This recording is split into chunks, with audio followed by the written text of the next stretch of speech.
Assalamu alaikum, dear audience. Welcome back to English with Shahadat. আপনাদেরকে স্বাগতম আরো একটি ভিডিওতে।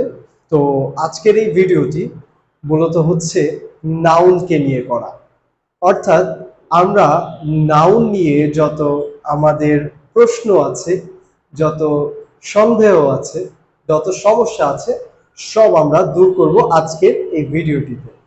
তো আজকের এই ভিডিওটি খুবই গুরুত্বপূর্ণ। যারা স্টুডেন্ট আছো বা যারা শিখছো তারা খুব শীঘ্রই খাতা কলম নিয়ে প্রস্তুত হয়ে যাও। যে ইনফরমেশনটা তোমাদের কাছে ইম্পর্টেন্ট মনে হবে সেটা তোমরা সাথে সাথে লিখে ফেলবে। আর আজকের এই ভিডিও শেষে আমাদের জন্য অবশ্যই একটা কুইজ টেস্ট থাকবে। সেই কুইজ টেস্টের মধ্যে আমি পুরো একটা প্যাসেজ দিয়ে দিব, সেখান থেকে কোন ওয়ার্ডগুলো নাউন এবং কোনটা কোন নাউন সেটা তোমরা আইডেন্টিফাই করে আমাকে কমেন্টে জানাবে। তো চলো শুরু করা যাক, let's dive in. Okay, so আমরা এর আগে আমাদের যেই পার্টস অফ স্পিচের ভিডিও ছিল সেটাতে আমরা দেখেছিলাম যে পার্টস অফ স্পিচের মধ্যে প্রথম যেই পার্টটা সেটা ছিল নাউন।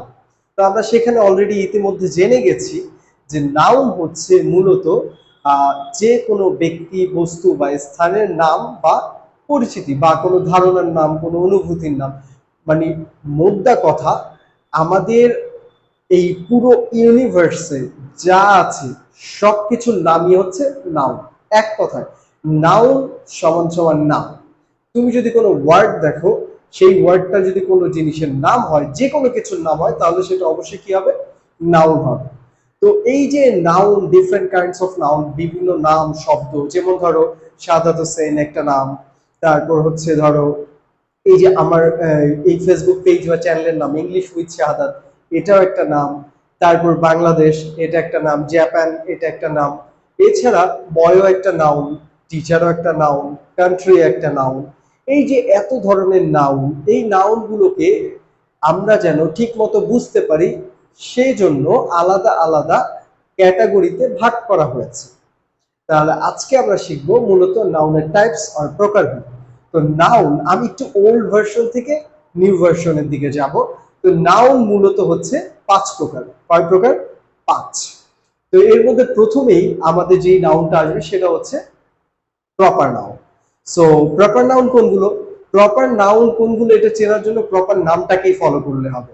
যেমন প্রপার অর্থ কি? প্রপার অর্থ যথাযথ, একদম এক্সাক্ট, যেটা হয় লাগবে। তাহলে প্রপার নাউন হচ্ছে মূলত সেই ধরনের নাম যেই নাম দ্বারা কোনো ব্যক্তি, বস্তু, প্রাণী বা স্থানকে আমরা একেবারে সবার থেকে আলাদা করে চিনতে পারি। যেই নাম দ্বারা, সেই নামটাই হচ্ছে প্রপার নাউন। আরো যদি ভালো মতো বুঝতে চাও তাহলে প্রপার নাউন হচ্ছে যে কোনো কিছুর পার্সোনাল নেম। পার্সোনাল নেম, ব্যক্তিগত নাম। যেমন ধরো আমি একজন মানুষ, কিন্তু আমার ব্যক্তিগত নাম কি? শাহাদাত হোসেন। তাহলে এই যে শাহাদাত হোসেনটা হচ্ছে প্রপার নাউন। তারপর ধরো তোমার একটা ব্যক্তিগত নাম আছে, সেই নামটাও কি? Proper noun. তারপর ধরো পৃথিবীতে তো অনেক দেশ রয়েছে, অনেক কান্ট্রি রয়েছে। তো এর মধ্যে আমাদের দেশের নাম কি? বাংলাদেশ। তাহলে এই বাংলাদেশটা কি নাউন? Proper noun. কারণ এই বাংলাদেশ শব্দটা দ্বারা এত দেশের মাঝে আমরা এই দেশটাকে আলাদা করে আইডেন্টিফাই করতে পারি। তারপর ধরো তুমি যে এলাকায় থাকো সেই এলাকার যে নাম সেটা প্রপার নাউন। এক কথায় প্রপার নাউন হচ্ছে ব্যক্তিগত নাম, পার্সোনাল নাম, যেই নামটা দ্বারা শুধুমাত্র ওই জিনিসটাকেই বোঝানো যায়। এই নাউনগুলোকে আমরা কি বলে থাকবো? প্রপার নাউন বলে থাকবো। তো প্রপার নাউন আজকে থেকে যত পার্সোনাল নেম আছে সেগুলো প্রপার নাউন। আরো একটা উদাহরণ দিই। ধরো তুমি একটা কুকুর পালো, সেই কুকুরের নাম দিয়েছো, অথবা বেড়াল পালো, বিড়ালের নাম দিয়েছো হচ্ছে ধরো Tom or Jerry or Minnie, Jinny, অনেক ধরনের। ধরো তুমি নাম দিয়েছো টম। তাহলে তোমার কুকুর বা বিড়াল শব্দটা কিন্তু প্রপার নাউন না। প্রপার নাউন হচ্ছে তুমি যে নামটা ওকে দিয়েছো, যেটা ওর ব্যক্তিগত পরিচয়, সেটা হচ্ছে টম। তাহলে সেই টম শব্দটা কি?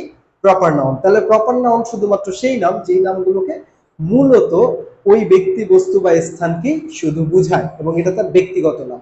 এটা দ্বারা কোনো আহ বিস্তীর্ণ ওই জাতের সবাইকে বোঝানো যাবে ব্যাপারটা এরকম না। ব্যাপারটা শুধুমাত্র ব্যক্তিগত। ওকে, প্রপার নাউনের পরে আমাদের আসবে কমন নাউন। তাহলে কমন নাউন কি? কমন নাউন হচ্ছে প্রপার নাউনের উল্টোটা। প্রপার নাউন হচ্ছে যথাযথ নাম, আর কমন নাউন হচ্ছে সাধারণ নাম, জেনারেল নেম। অর্থাৎ জেনারেল ক্যাটাগরি, ক্যাটাগরিক্যাল নেম হচ্ছে প্রপার কমন নাউন। তাহলে এই ক্যাটাগরিক্যাল নেমগুলো কি? যেমন ধরো বয়, আমি যদি এখানে লিখি BOY, বয়, তাহলে এই বয় শব্দটা হচ্ছে কি একটা কমন নাউন। কারণ কি দেখো, বয় ধারা আমরা মূলত চাইলে আমাদের এই যারা এই বয় ক্যাটাগরিতে পড়ে, মানে যত ছেলে আছে, যেমন ধরো আমি একজন বয়, এই বয় ক্যাটাগরিতে যারা আছে সবাইকে আমরা বয় বলতে পারবো। সুতরাং বয় হচ্ছে common name, common noun, general name. General name গুলো মূলত ওই জাতের সবাইকেই ওই শব্দটা দিয়ে বোঝানো যাবে, সেগুলো হচ্ছে জেনারেল নেম। এবার আমরা যদি একটা উদাহরণে যাই তাহলে আরো ভালো বুঝতে পারবো। যেমন আমি একটা উদাহরণ লিখলে আরো ভালো হবে। মনে করো যে আমার নাম দিয়ে আমি বলি, Shahadat Hossain is a teacher. Shahadat Hossain is a teacher. তাহলে এই যে এখানে আমরা শাহাদাত হোসেন একটা নাউন পেলাম, আবার টিচার একটা নাউন পেলাম। এখন এখান থেকে কোনটা প্রপার কোনটা কমন একটু খেয়াল করো। শাহাদাত হোসেন হচ্ছে আমার ব্যক্তিগত নাম, এইটা হচ্ছে প্রপার নাউন। আবার যদি টিচার ধরো, টিচারটা আমার পরিচয়, কিন্তু এটা আমার ব্যক্তিগত নাম না। আমরা শুধু কি আমি টিচার বা আমাকে টিচার বলতে পারবে? যারা শিক্ষাদান করে এই ধরনের সকল ব্যক্তিকে আমরা কি বলতে পারবো? টিচার বলতে পারবো। তাহলে এই টিচারটা হচ্ছে কমন নাউন। আশা করি প্রপার আর কমনের পার্থক্যটা তোমরা বুঝতে পেরেছো। প্রপার হচ্ছে ব্যক্তিগত নাম, পার্সোনাল নেম, আর কমন হচ্ছে সাধারণ নাম বা জাতিগত নামও বলতে পারো, যেই নাম দ্বারা ওই জাতের সবাইকেই বোঝানো যায়, সেই নাউনটা হচ্ছে কমন নাউন, আর প্রপার নাউনটা হচ্ছে ব্যক্তিগত নাম। ওকে, তাহলে আমাদের 1 নম্বরে প্রপার চলে গেল, 2 নম্বরে কমন চলে গেল। এরপরে আমাদের রয়েছে collective noun. So collective noun হচ্ছে সেই সকল নাম যেই নাম দ্বারা একটা দলকে বোঝায় বা গ্রুপকে বোঝায়।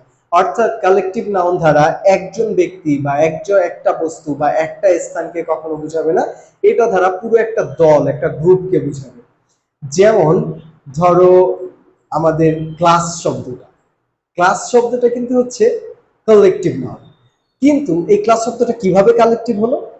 ক্লাস শব্দটা কালেকটিভ হয়েছে, ধরো একটা জায়গাকে কখন ক্লাস বলা হয়? যখন এখানে অনেকজন স্টুডেন্ট একসাথে এসে জমায়েত হয় শেখার উদ্দেশ্যে, সেই জায়গাটাকে ক্লাস বলা হয়। তাহলে ক্লাস তৈরি হলো কিভাবে? অনেকগুলো স্টুডেন্ট জড়ো হওয়ার ফলে এটার একটা নতুন নাম তৈরি হচ্ছে, কি? ক্লাস।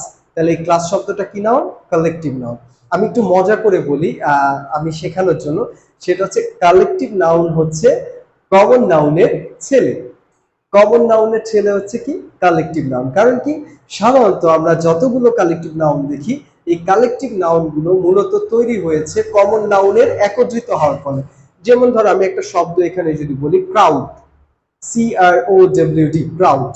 ক্রাউডের বাংলা কি? ভিড়। তাহলে ভিড় কখন তৈরি হয়? যখন অনেক মানুষ সেখানে জড়ো হয়। তাহলে ধরো মানুষের ইংরেজি হচ্ছে কি? ম্যান। ম্যান আমরা জানি কমন নাউন, এটা একটা জাতিগত নাম।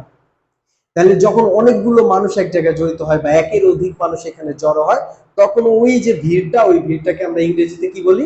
ক্রাউড বলি। তাহলে এই যে ক্রাউড নাউনটা, এটা তৈরি হয়েছে কিসে থেকে? ম্যান থেকে। তাহলে এই যে কমন নাউন থেকে আমাদের কালেকটিভ নাউন তৈরি হয়ে গেল। তাহলে এই ক্রাউড শব্দটা হচ্ছে কি নাউন? Collective noun. আরো সহজভাবে যদি একটা উদাহরণ দিই, ধরো প্লেয়ার। প্লেয়ার কি নাউন হতে পারে? প্লেয়ার মানে তো খেলোয়াড়, খেলোয়াড় একজনকে বোঝানো যায়, একটা খেলোয়াড়। তাহলে এটা তো কালেকটিভ নাউন না।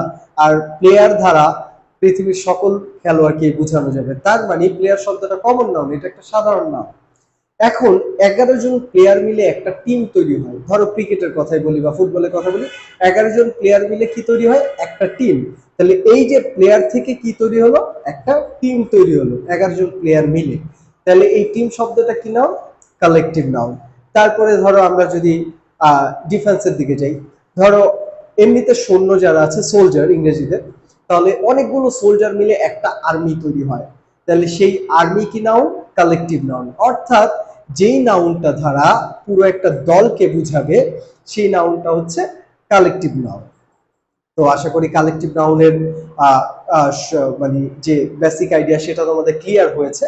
এখন দেখো কমন আর কালেকটিভের একটা পার্থক্য আছে। ধরো কোনো পরীক্ষায় কোনো ওয়ার্ড আসলো যে এটা কোন নাউন, কমন নাকি কালেকটিভ, এখন তুমি কনফিউজড হয়ে যাচ্ছ। তখন তুমি কিভাবে আইডেন্টিফাই করবা যে এটা কমন নাকি কালেকটিভ?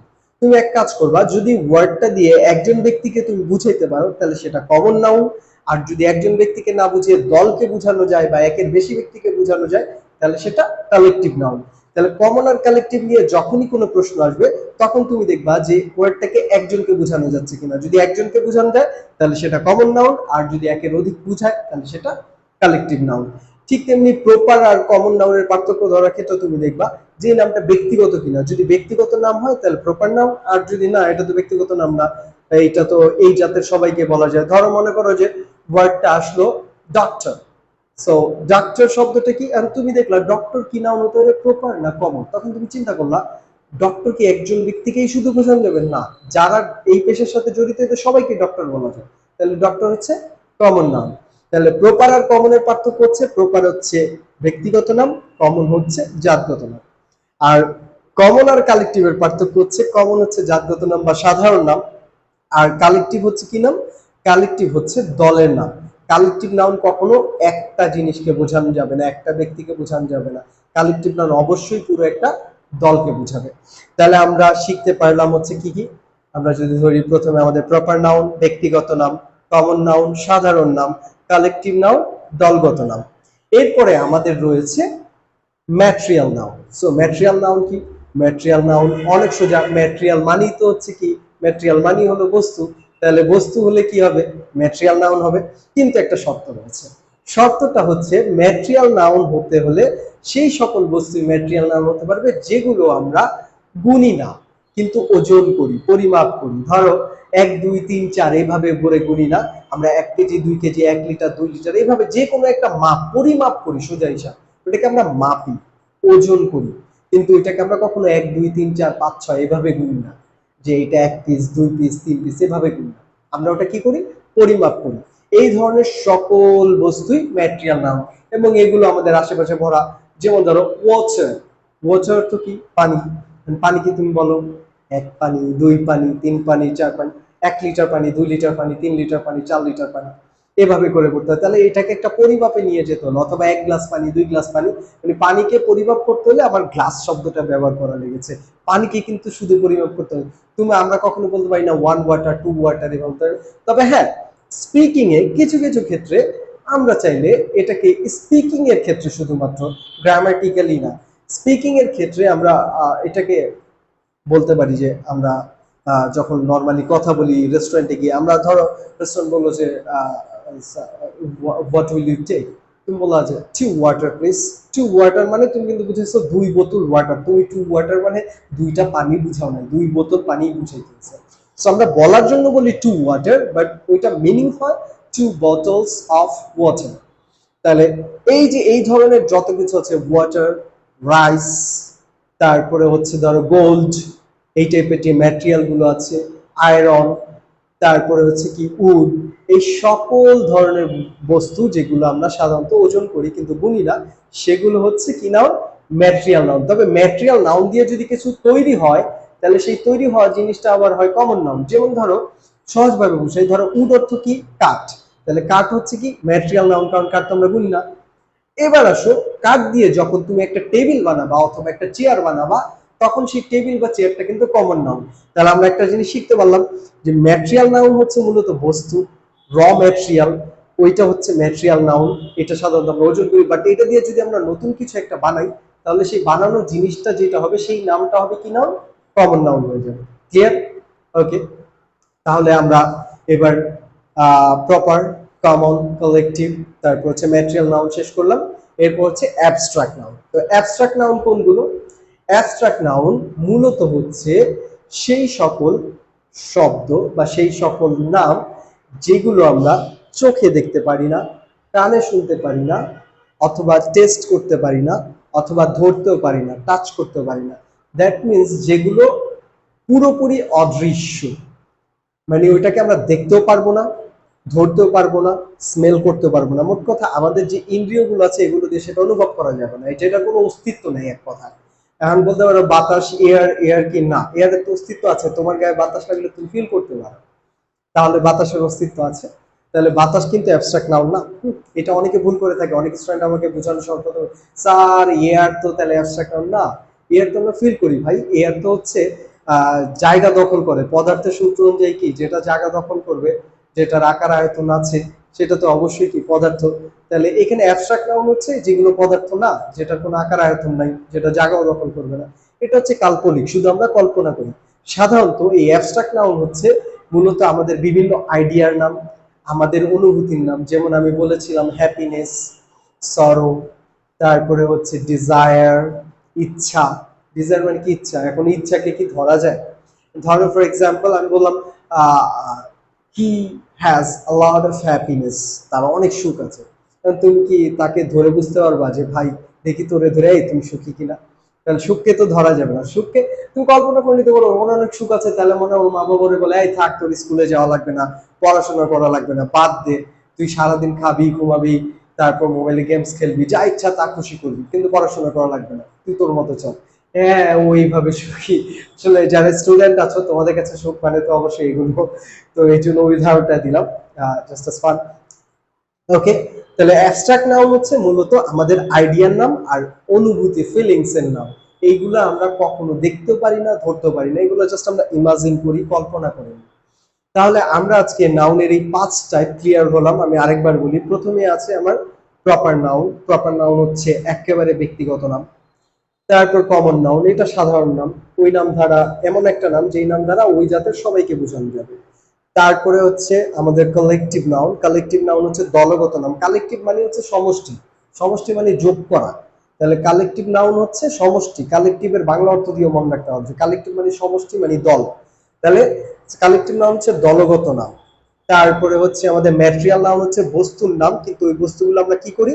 ওই বস্তুগুলো আমরা ওজন করি, গুনি না, এটা মনে রাখতে হবে। হ্যাঁ, তারপরে হচ্ছে অ্যাবস্ট্রাক্ট নাউন। অ্যাবস্ট্রাক্ট নাউন কেমন নাউন? অ্যাবস্ট্রাক্ট নাউন হচ্ছে মূলত সেই ধরনের নাউন যেই নাউনগুলো আমরা অনুভূতি হিসেবে, অনুভূতির নাম হিসেবে নিতে পারি, আইডিয়ার নাম হিসেবে নিতে পারি, যেগুলো আমরা ধরতেও পারি না, ছুঁতেও পারি না, যেগুলোর অস্তিত্ব নাই, আমরা আমাদের এই ইন্দ্রিয়গুলো দিয়ে যেটাকে অনুভবই করতে পারি না। এক কথায় যেটা অস্তিত্বহীন, টোটালি জাস্ট কাল্পনিক। ঠিক আছে, তাহলে আশা করি এই 5 প্রকার নাউন সম্বন্ধে আমাদের আইডিয়া অনেকখানি ক্লিয়ার হয়ে গেছে। এবং আমাদের শেষে যে কুইজটা আছে, ওই কুইজটা থেকে তোমরা যদি আনসার করো তাহলে তোমরা দেখবে যে তোমাদের অনেকগুলো উত্তরই হয়ে যাবে। আমি আশা করছি সর্বসংখ্যক সঠিক উত্তরদাতা পাবো। ওকে, তারপরে আমাদের এইগুলো বলে নাউনের একটা টাইপ। মডার্ন গ্রামার নাউনকে কি করছে? প্রথমেই 2 ভাগে ভাগ করছে। 2 ভাগে ভাগ করছে। ধরো ফার্স্ট হচ্ছে কি তোমার কাউন্টেবল নাউন, বা যেটাকে কাউন্ট নাউনও বলা হয়। তারপরে সেকেন্ড ধাপ হচ্ছে আনকাউন্টেবল নাউন, যেটাকে নন কাউন্ট নাউনও বলা হয়ে থাকে। এই দুইটার পার্থক্য একেবারেই সোজা। যেমন ধরো কাউন্টেবল নাউনগুলো, যেই নাউনগুলো তুমি একটা দুইটা তিনটা চারটা 1 2 3 4 দিয়ে বুঝাইতে পারতাছো সেগুলো কাউন্টেবল নাউন। আর যে নাউনগুলো 1 2 3 4 দিয়ে বুঝাইতে পারবে না সেটা আনকাউন্টেবল নাউন। সহজ হিসাব। কাউন্টেবল মানে গুণা যায়, আনকাউন্টেবল মানে গুণা যায় না। তবে আরেকটু সহজ করে দিই, আমরা আগে যে 5 প্রকার করেছিলাম এর মধ্যে খেয়াল করো আমাদের যে কমন নাউন আর কালেকটিভ নাউন এগুলো কিন্তু গোনা যায়। তাহলে এগুলো হচ্ছে যত কমন নাউন আর কালেকটিভ নাউন পাবো এগুলো সব কি নাউন? Countable noun. আবার ম্যাটেরিয়াল গোনা যায় না। অ্যাবস্ট্রাক্ট নাউন সেটাও তো আসলে যেটার অস্তিত্ব নেই সেটা তুমি গুনবা কিভাবে? তাহলে অ্যাবস্ট্রাক্ট নাউন আর ম্যাটেরিয়াল নাউন যত পাবা এগুলো সব আনকাউন্টেবল নাউন বা নন কাউন্ট নাউন। তাহলে কমন নাউন আর কালেকটিভ নাউন এগুলো হচ্ছে কি হবে? কাউন্টেবল নাউনে পড়বে সি সি সি, খেয়াল করে দেখো। আর ম্যাটেরিয়াল নাউন আর অ্যাবস্ট্রাক্ট নাউন এগুলো পড়বে হচ্ছে আনকাউন্টেবল নাউনে বা নন কাউন্ট নাউনে। এবার সব প্রপার নাউন বাদ গেল কেন? আসলে প্রপার নাউন আমরা কাউন্টেবল হিসেবে ধরি বা ধরতে পারি, তবে প্রপার নাউনকে বেশিরভাগ সময় আমাদের কাউন্ট করতে হয় না। কারণ কি? যেমন ধরো আমার পার্সোনাল নেম তো আমি কাউন্ট করবো না।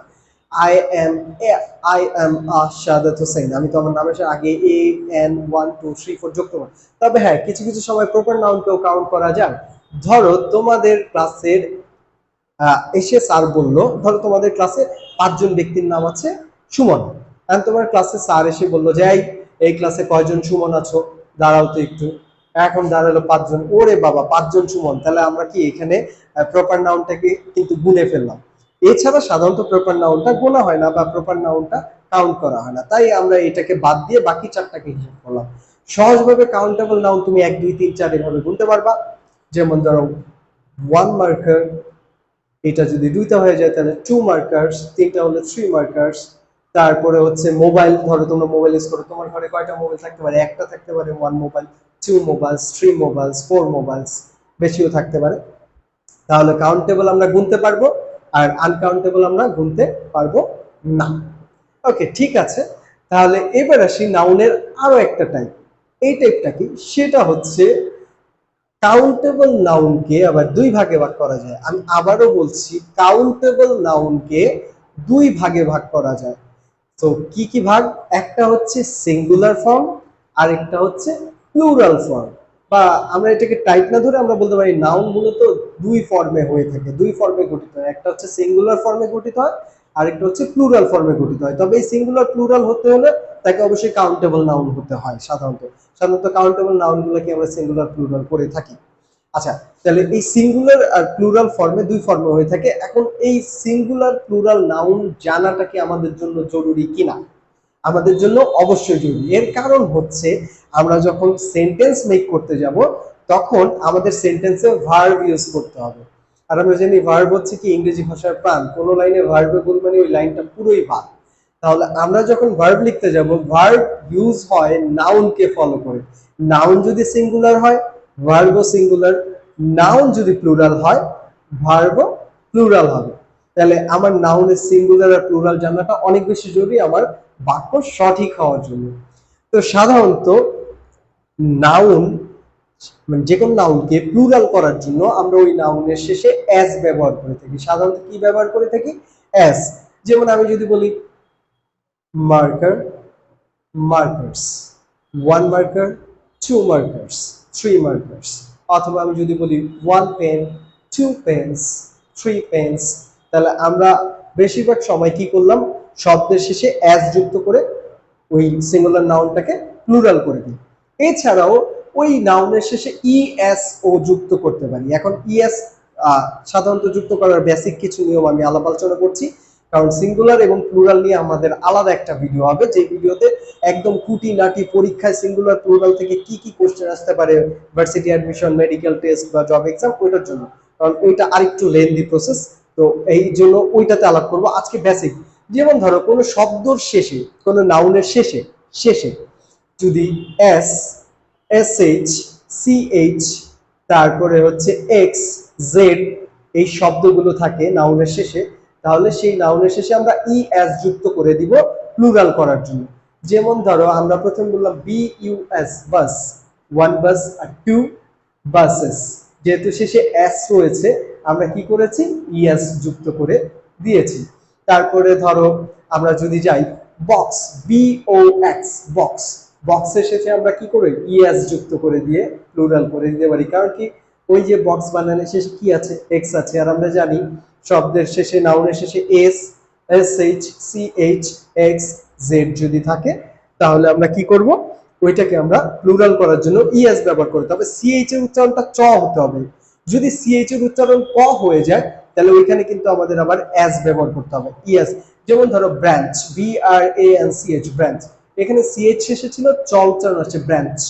তাহলে এইটাকে আমরা যদি প্লুরাল করতে চাই আমরা ইএস দিব। কিন্তু আমরা আরো একটা শব্দ দেখি STO, স্টমাক। এখানে যে স্টমাক যে শব্দটা আসছে, স্টমাক, সিএইচ এর উচ্চারণ স্টমাক, ক ক। তাহলে এই যে এখানে সিএইচ উচ্চারণ কিন্তু চ আসেনি, তাহলে এইখানে আমরা স্টমাকস শুধু এস ব্যবহার করি। ওকে, ক্লিয়ার? এছাড়াও যদি আমরা দেখি কখনো কোনো শব্দের শেষে আমাদের ও আছে কিন্তু ও এর আগে আমাদের কনসোনেন্ট আছে, তাহলে সেই শব্দের শেষে আমরা কি করব?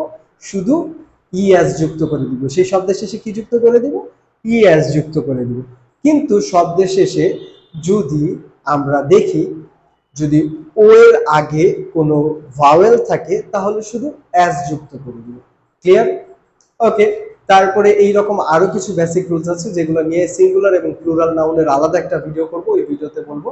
তো আশা করি আজকে আমাদের নাউন সম্বন্ধে যেই বেসিক ধারণা দরকার ছিল, যেই ধারণা দিয়ে আমরা খুব ভালো মতো সামনে আগাতে পারবো, সেই ধারণাটুকু আমরা আজকে পেয়েছি। কারণ কি, নাউন নিয়ে অনেক সময় অনেক কনফিউশন থাকতো। আশা করি আমার এই ভিডিও দেখার পর তোমাদের সেই কনফিউশনটা থাকবে না। আর নাউন কিন্তু অনেক গুরুত্বপূর্ণ, কারণ বাক্যে নাউন কি কি হিসেবে ব্যবহৃত হতে পারে? বাক্যে নাউন সাবজেক্ট হিসেবে ব্যবহৃত হতে পারে, ডিরেক্ট অবজেক্ট হিসেবে ব্যবহৃত হতে পারে, ইনডিরেক্ট অবজেক্ট হিসেবে ব্যবহৃত হতে পারে, কমপ্লিমেন্ট হিসেবে ব্যবহৃত হতে পারে, মডিফায়ার হিসেবে ব্যবহৃত হতে পারে, অ্যাপোজিটিভ হিসেবে ব্যবহৃত হতে পারে। সেন্টেন্সের উপাদান হিসেবে ব্যবহৃত হতে পারে কি? নাউন। তাহলে নাউন সম্বন্ধে জ্ঞান রাখাটা অতীব জরুরি। তাহলে আমরা আজকে নাউনের যে টাইপস গুলো শিখলাম, সেই টাইপস গুলোর আসলে আমরা কতটুকু শিখলাম, কি শিখলাম, তার জন্য তোমাদের জন্য থাকছে এখন একটি প্যাসেজ। এই প্যাসেজ থেকে কোন শব্দটা কি নাউন তোমরা লিস্ট আউট করে সেটা চাইলে ছবি তুলে তোমরা আমাকে কমেন্টে পোস্ট করতে পারো, অথবা কমেন্টে লিখেও পোস্ট করতে পারো। আচ্ছা, তাহলে আমরা দেখি সেই প্যাসেজটা মূলত আমাদের জন্য কি আছে।